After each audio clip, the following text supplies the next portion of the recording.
What's up, Hot Wheelers? Jasper49 here, taking a look today at one of the cars from the Ultra Hots Hot Wheels series, which came out in 2006 and then another series in 2007. These cars aren't that rare. They're pretty easy to find around, even though they were only released in 2 separate years, and then there were a couple of sort of special edition versions. One was done for Comic-Con, and then a special 50 Chevy, and then you could also find the 50 Chevy in a couple other variations, a couple other models, with the Car Keeper 10-pack, which were the big Hot Wheels car keepers that fit these larger cards, which also work on the Nostalgia and Retro Entertainment series and what have you.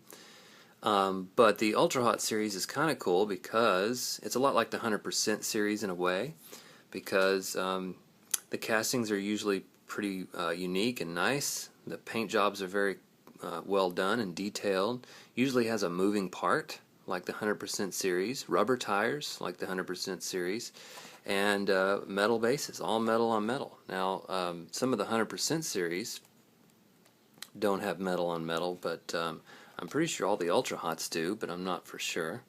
Now, these aren't to be confused with the vintage original Ultra Hots, which I'm not sure why Hot Wheels decided to confuse everybody and choose Ultra Hots for this particular series name, because if you remember the original Ultra Hots, I mean, people talk about the Ultra Hot wheels, which are those plastic wheels with the solid hubcap with the sort of straight lines kind of coming in from the side. You know what I'm talking about if you're a Hot Wheels-aholic like me. But anyway, I'm not sure why they chose to name these Ultra Hots when they have really nothing to do with the original Ultra Hots, but you never know the reasoning. But there's some mystery trivia there, and if you know the answer, I'd love to know, so you put it in the comments if you would. Anyway, this is the 70 Chevy Chevelle, and this is from the 2007 line. The 2006 line, if I'm correct, the car was flat, sitting flat here, and then I guess in 2007 they decided to display these at an angle and kind of show off the moving part, which I guess was a good idea to kind of exemplify the moving parts here. But again, only 2 years they released these, but they're still pretty common. You can find them out there, and we're going to unwrap this one. This is a lot like the 100% series as well in the sense, because these cars look a lot better out of the package. They're not especially interesting in the package. And you really have to get them out to enjoy the moving parts and all the details on these cars. Plus, this one smells like smoke, so don't really like having packaged stuff that smells like smoke in my collection, so it's a good excuse to open it up, don't you think? You want to always, if you're looking for a car and you're paying good money for it, you might want to ask or make sure that, especially if you're going to keep it in the package, that it comes from a non-smoking environment, because it can turn things yellow and brown and it can smell bad. But anyway, just a little note there. So we're going to open up the 70 Chevelle from the Ultra Hot series and check her out. What do you say? Now, those Protecto packs that came in the 10 packs had several versions of these cars in them, including the 50 Chevy, and they were the larger Protecto packs that fit these bigger cards.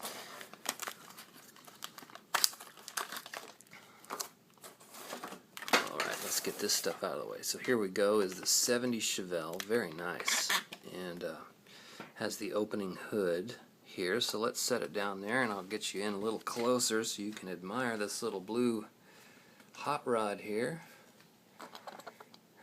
There we go. Now, there's several videos out there with the Ultra Hot series, and there's a lot of cool cars to pick up, so be sure and check out all the different cars. But again, nice metal body, nice light gray interior here, if you can see that. So it doesn't distract, but you can see some of the detail there inside, just a little bit. Looks like there's a little bit of a gear shift and some steering wheel. Not incredible detail, but at least they made an effort, right? Back seat. Clear windshield. Here's the opening hood. So we can take a look inside the hood maybe. Check out the engine. This is all metal in here. So an all metal on metal car with a moving part, which is pretty rare these days. well, not rare, but just doesn't come in the main line, that's for sure. And then nice thick Real Rider tires. So let's look at the bottom. Thicker on the back than the front, so it has a little bit of a drag quality to it. And here's the copyright, 1998 Mattel, 1970 Chevelle SS, all metal. Some detail on the bottom there. And then I guess let me show you the front a little closer so you can check that out. It's got the it's got the hooks on the hood there that I guess can help keep the hood down when it's going 100 miles an hour. But this is a nice, solid, thick-looking 70 Chevelle SS. Love these muscle cars, hot rods, and the Ultra Hots is a great way to get these cars. I mean, you might pay $15-20 for a super treasure hunt that may be metal on a plastic base. Here's some painted headlights for you. There you go. Painted headlights, very nice. So like I'm saying, you can pay $15-20 for a super treasure hunt, but hey, these cars are pretty affordable, and they're metal on metal, and they're pretty unique castings. So if you're looking for cars, especially to break loose out of the package and display on your display case or whatever, take a look at the Ultra Hots. Why not, right? So there you go. I hope I showed you everything you wanted to see on that 70 Chevelle. And if you have any questions or comments, put them below. But we'll see you in the next video. Thanks for watching.